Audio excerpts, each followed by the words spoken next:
when I'm in the home with the homeowner, we will walk you through every layer of installation for your roof, starting off with just tearing everything off. If you actually do a layover, the most cost-effective way of doing a roof is to put shingles on top of shingles. However, that voids your warranty. You tear the entire roof off down to the decking. You ensure that that decking does not have gaps greater than 1/4 of an inch in it. Most of the time, I've already taken a look at the attic space, so I know if it has that or not.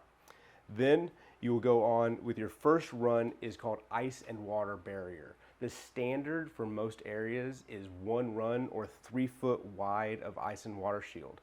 For most homes though, that's not adequate, because if you think, hey, I've got 18-inch soffit and then you have a 6 to 8 inch warm wall, that ice and water barrier is designed to prevent ice dams by heating up from the inside of your home.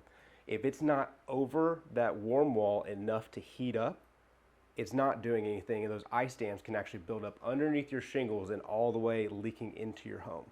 Our standard there is 2 runs or 6 feet of protection of ice and water shield, and then we will also go around all roof penetrations, valleys, your chimney, those high leak areas. That's all going to get wrapped in ice and water shield. The next layer, what most contractors use, is what's called 15-pound felt paper. You're probably familiar with that. It's a super terrible product, and then whenever it gets wet, it just crumbles. We use a synthetic felt, which is actually a woven membrane, and it allows air and moisture out but not back in, creating a waterproof roof. So at that point in time, I'll call your roof sealed in, right? If we have a shower or anything, we don't have to worry about water getting inside the home.